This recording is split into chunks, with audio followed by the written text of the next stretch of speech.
Welcome back, Backroadians. Deborah the Bee back with another video from the Backroads. Deuces. Okay, so I'm just a little sick of drama. Aren't you? Aren't you just tired of drama? Okay, so I know what we talked about the last time I did a video, right? And I've got more than usual as far as people that watched it, and I got 2 thumbs up. So thank you, whoever you are that did that. It's a little hot right now, by the way, so it's reminding me of my circumstances, getting ready to jump on into Egasus and start living in it again. So here we go. So I've been trying to look at my situation a little bit differently, right? Trying to be thankful for certain things and also more tolerant, right? Because I haven't moved out yet. So I just paid my rent for the next week. And so I thought things were going okay. So today I was going to go meet a family member for lunch. And I waited around this morning for my workmate to take a super long shower. I had to go number 2 forever. And I waited and waited and waited and waited and waited. They're doing work on the bathrooms. One bathroom is not usable. The other one is. So she took this incredibly long hot shower. And when I went to get in, she's like, oh, we're going to have to wait because I did my laundry this morning using hot water. And I took a super long shower. So you're going to have to wait. I'm just like, okay, but can I use the bathroom? So, okay. Go in there, do my duty, right? So hold on. You might hear a bit of something because it's hot. So anyway, I'm like, okay, I'm sitting there like, okay, be tolerant. And so I go in and get my shower because I take them fast. And I'm supposed to help take some stuff out to this building back behind the house. So I'm like, okay, and I'm telling her that I got things I got to do. Yesterday, I kind of went around with her and kind of went to some stores and stuff. And I wouldn't have went there to those stores had I not went with her. So I figured I would, I had a day off. So anyway, I'm getting ready to get on this busy highway, let's say, all right? And it is between the hours of 12 noon and 1 p.m. in the afternoon. So it's going to be busy, right? Everybody's going to lunch and, whatever. It's always noon hour and 5 o'clock, or we're super in the morning. It's always busy. And I haven't been really cruising on this road, not like before when I was driving from a little tiny, small town to go to work. So anyway, I'm cruising around and I see I have a text and I don't recognize the number. And so do you guys answer phone calls and texts that you don't recognize? I don't. So I have to put my glasses on because I can't see. I have to put my readers on in order to read this. Okay, so here's the thing.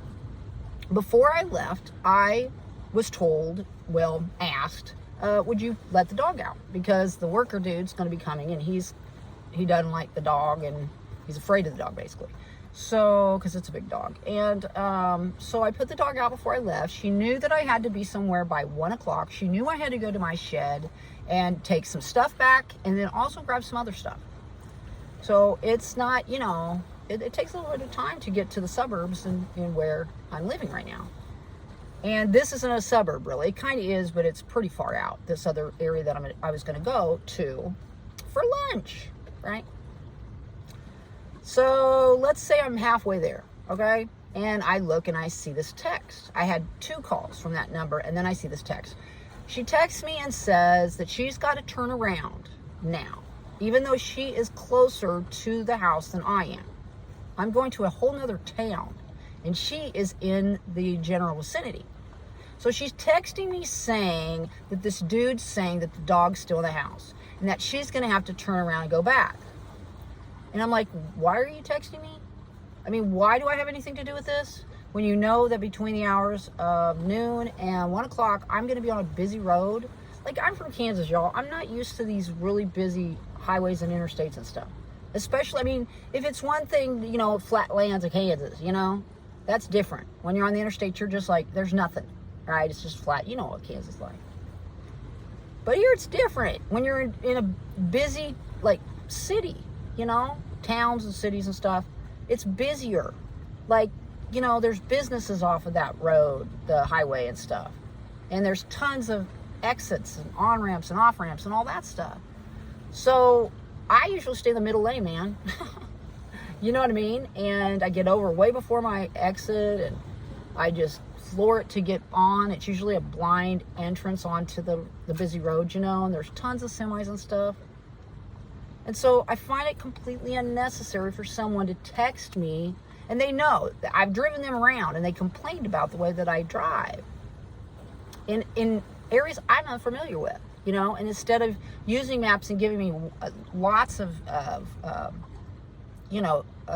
heads up, you know, they'll just wait until right then at the exit, and then they'll complain and say that I'm a defensive driver, you know, or too defensive or whatever. And I am to a certain extent, but I'm sitting here trying to call her back while I'm on this busy road, trying to read the text with my glasses on, you know, trying to weave in and out of traffic and such, and I have no idea what's going on. I don't understand why the dog's not outside in the backyard, because that's where I put the dog when I left.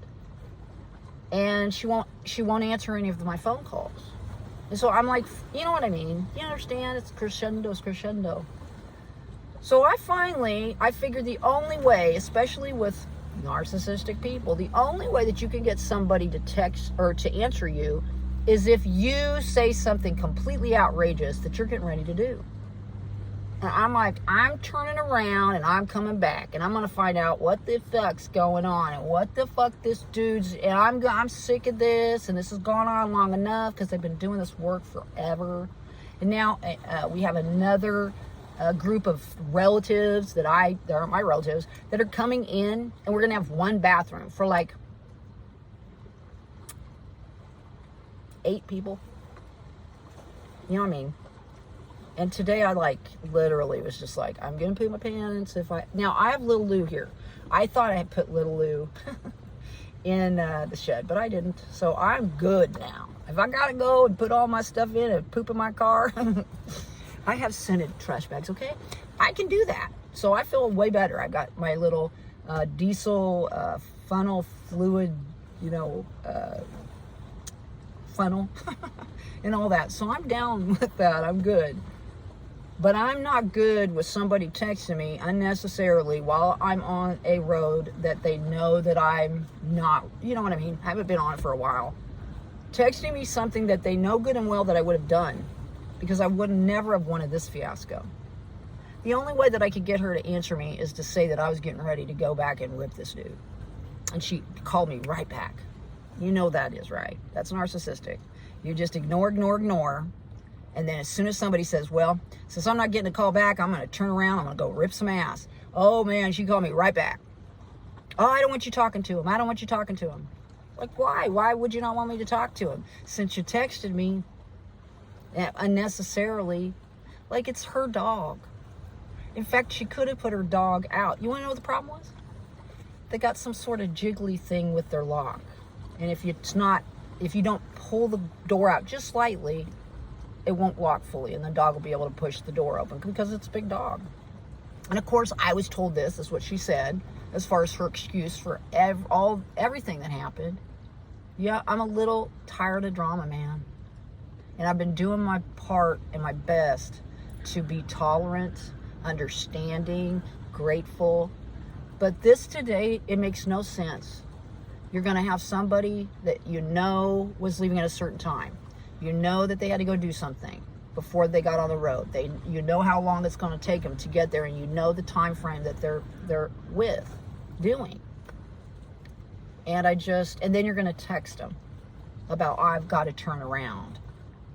And I'm just, you know, it's just, it makes no sense. So I'm really sick of drama, y'all. I'm seriously sick of drama. Anybody that comes into my life better not bring drama, because I'm not down with drama anymore.